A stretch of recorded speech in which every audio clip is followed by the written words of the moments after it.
Assalamualaikum warahmatullahi wabarakatuh. Halo teman-teman semuanya, perkenalkan nama aku Amanda Suci Rahmawati dari kelas KPI 1D.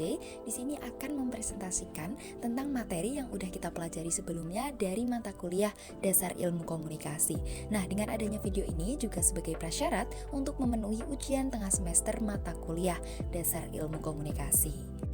Nah, apa nih yang bakalan kita bahas nanti? Yaitu yang pertama, di sini ada komponen dan proses komunikasi, kemudian yang kedua ada fungsi komunikasi, yang ketiga ada prinsip komunikasi, yang keempat ada hambatan dan faktor efektivitas komunikasi, yang kelima ada persepsi komunikasi, yang keenam ada komunikasi verbal, dan yang terakhir ada komunikasi nonverbal. Jadi untuk lebih jelasnya bisa pantengin terus video ini. Sebelum kita bahas lebih lanjut tentang komponen komunikasi, yang perlu kita ketahui bersama bahwa komunikasi merupakan suatu proses interaksi dari komunikator melalui sebuah saluran atau media untuk menyampaikan pesan ke komunikan sehingga menghasilkan feedback.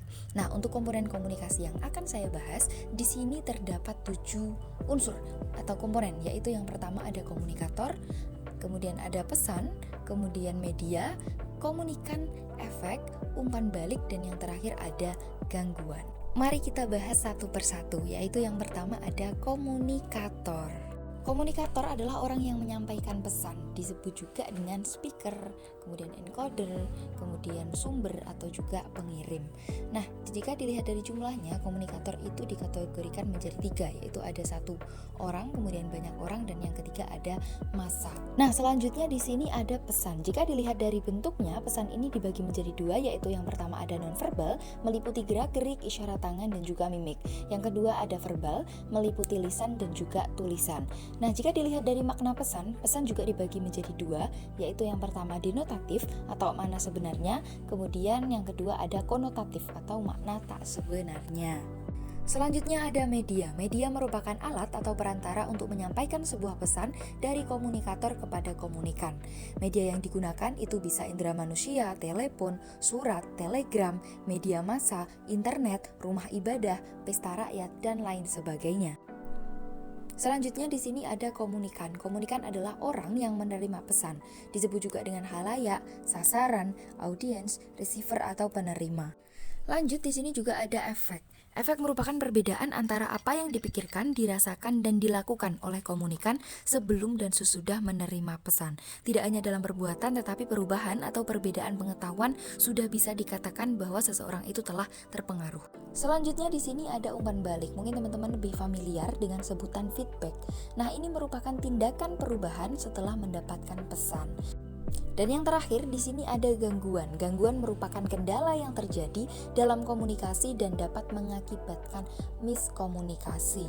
Nah, itu tadi teman-teman komponen-komponen dalam sebuah proses komunikasi. Selanjutnya, di sini ada proses terjadinya komunikasi.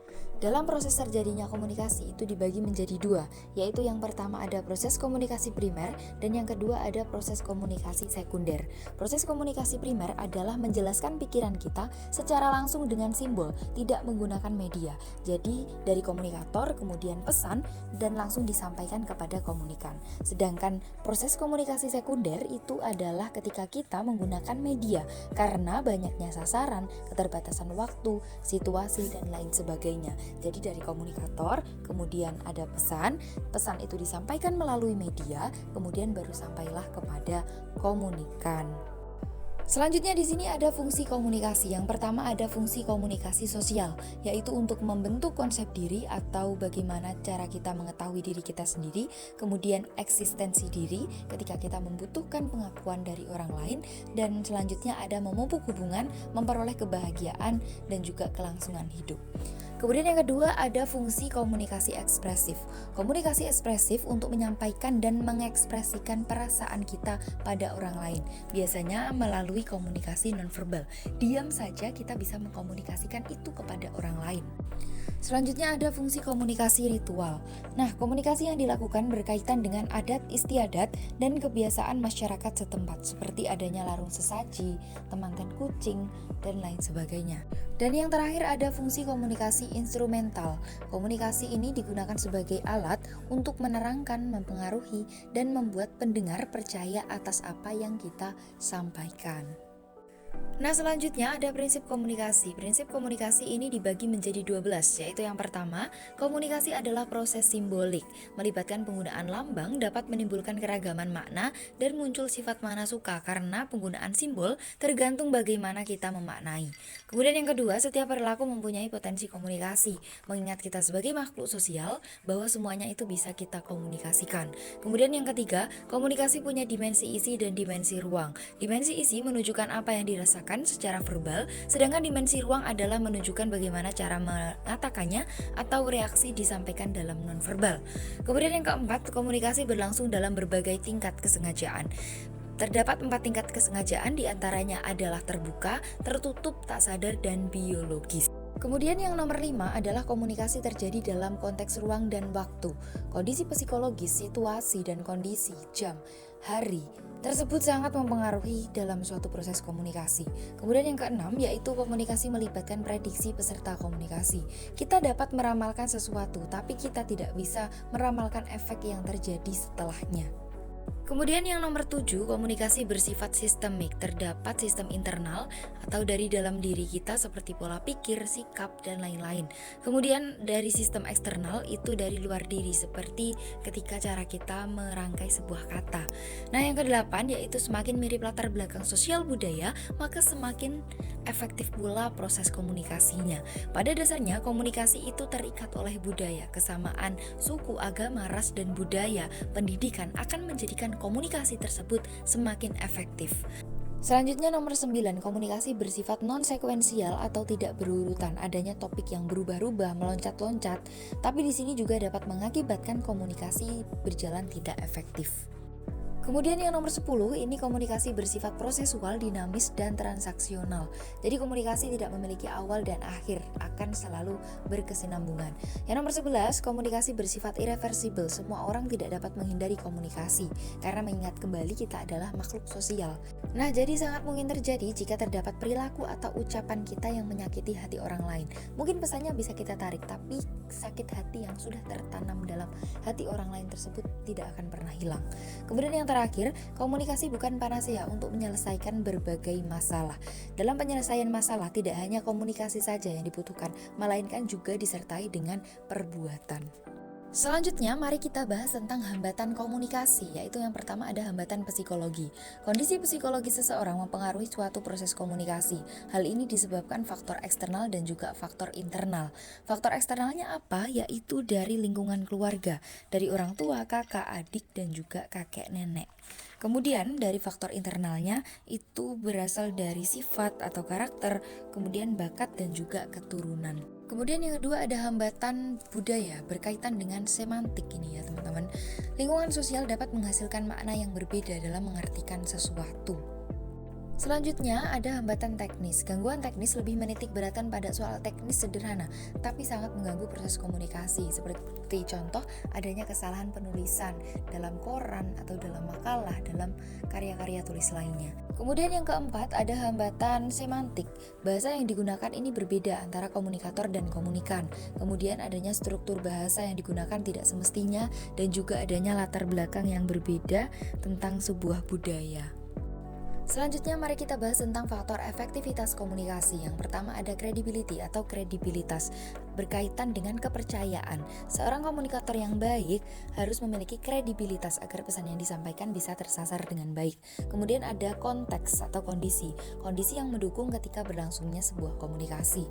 Kemudian yang ketiga ada konten atau isi. Komunikator dapat menyampaikan pesan kepada komunikan. Dalam hal ini komunikan dapat memahami maksud komunikator sehingga komunikator merasa puas karena pesannya tersampaikan dengan baik. Kemudian yang keempat ada clarity atau kejelasan. Kejelasan dari pesan yang disampaikan sehingga tidak menimbulkan penafsiran yang bermacam-macam. Selanjutnya continuity and consistency atau kontinuitas dan konsistensi. Pesan atau berita seharusnya berlangsung secara terus berkesinambungan dan tidak saling bertentangan. Kemudian ada capability of audience atau kemampuan komunikan. Komunikasi dapat dikatakan berhasil apabila sang penerima pesan memahami apa yang disampaikan oleh komunikator. Dan yang terakhir ada channel of distribution atau saluran penerimaan berita. Artinya agar komunikasi bisa terjalin antara komunikator dan komunikan ada beberapa alat atau media yang digunakan. Selanjutnya mari kita bahas tentang persepsi komunikasi. Persepsi adalah cara pandang yang dapat menyebabkan ekspektasi yang tinggi. Persepsi lahir dari sensasi kemudian menjadi persepsi dan yang terakhir menjadi informasi. Persepsi ini terjadi ketika pesan akan disampaikan kepada komunikan atau dalam proses decoding. Kemudian kita membahas tentang persepsi sosial, proses menangkap arti objek-objek sosial dan kejadian-kejadian yang kita alami di lingkungan sekitar kita. Nah, faktor terjadinya persepsi itu yang pertama ada attention atau melihat suatu objek, kemudian yang kedua ada selective atau ketika kita memilih, kemudian yang ketiga ada organization atau mengorganisasikan, dan yang terakhir ada interpretasi atau memaknai. Nah, untuk kegagalan dalam persepsi itu yang pertama ada atribusi, ketika penilaian terhadap sesuatu berdasarkan perilakunya, pemikiran yang negatif akan melemahkan atribusi. Kemudian yang kedua ada gegar budaya atau culture shock, contoh pengalamannya kemarin Livca yang dicontohkan ya. Kemudian yang ketiga ada stereotip atau perbedaan, ini dapat memecahkan budaya dan ini dapat menimbulkan diskriminasi. Dan yang terakhir ada prasangka, ketika kita melakukan sesuatu tapi outputnya ke perilaku kita, contoh tiba-tiba kita nggak suka sama orang padahal ya nggak kenapa-napa, nggak ada alasan-alasan tertentu. Oke, lanjut ke komunikasi verbal, yaitu yang pertama ada definisi. Komunikasi verbal adalah bentuk komunikasi dengan menggunakan kata-kata baik secara lisan maupun tulisan. Selanjutnya ada fungsi bahasa dalam kehidupan manusia. Yang pertama sebagai penamaan atau labeling, kemudian sebagai interaksi, dan yang terakhir ada transmisi. Selanjutnya ada bahasa dan makna. Apakah keduanya saling berkaitan? Jawabannya ya, benar banget, karena bahasa tidak memiliki makna. Kalau kita sebagai komunikator tidak memaknai, bahasa adalah hanya digunakan sebagai simbol dari pemikiran, gagasan, dan juga ide. Selanjutnya kita akan membahas komunikasi high contact dan low context. Komunikasi high contact yaitu penyampaian secara berbelit-belit atau penggunaan bahasa yang konotatif, yang tersirat gitu. Nah, yang kedua ada low context, yaitu penyampaian secara langsung, to the point, tidak bertele-tele.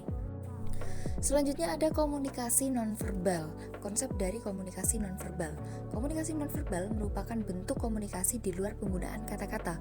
Komunikasi nonverbal menggunakan lambang seperti gerakan tangan, warna, ekspresi wajah, dan lain-lain. Fungsi dari komunikasi nonverbal yaitu menekankan, melengkapi, menunjukkan kontradiksi, mengatur, mengulangi, menggantikan, dan yang terakhir adalah dapat melihat kejujuran seseorang. Kemudian di sini ada bentuk komunikasi nonverbal, yaitu yang pertama ada gestur.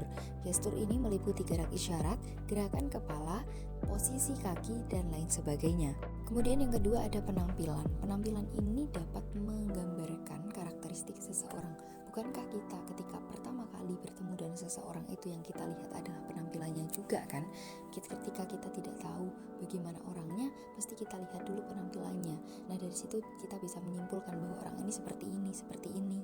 Selanjutnya ada sentuhan. Ilmu yang mempelajari tentang sentuhan disebut haptics. Seperti yang dicontohkan kemarin, salah satu contohnya itu ketika kita menenangkan teman kita yang sedang menangis. Kita puk-puk bahunya. Nah, itu merupakan salah satu contoh komunikasi nonverbal dengan cara sentuhan. Selanjutnya ada artefak. Artefak merupakan benda arkeologi atau peninggalan bersejarah yang dibuat dan dimodifikasi oleh manusia. Nah, kadang dalam suatu benda arkeolog ini terdapat makna-makna tertentu yang dibuat oleh senimannya. Kemudian selanjutnya di sini ada simbol, ada warna, dan juga ada diam atau keheningan. Lanjut ke pembahasan kita ini yang terakhir, yaitu perbedaan komunikasi verbal dan nonverbal. Dalam komunikasi verbal, vokalnya itu menggunakan bahasa lisan, kemudian nonvokalnya menggunakan bahasa tulisan. Sedangkan dalam komunikasi nonverbal, vokalnya itu menggunakan nada suara, menggunakan desahan, jeritan, kualitas vokal, dan juga para bahasa. Nah, kemudian nonvokalnya menggunakan isyarat, penampilan, mimik atau ekspresi wajah, kemudian jarak, warna, artefak, dan juga sentuhan. Nah, itu tadi sedikit pemaparan materi saya tentang dasar ilmu komunikasi. Semoga yang saya sampaikan bisa bermanfaat untuk kita semua. Mohon maaf apabila ada salah kata. Wassalamualaikum warahmatullahi wabarakatuh.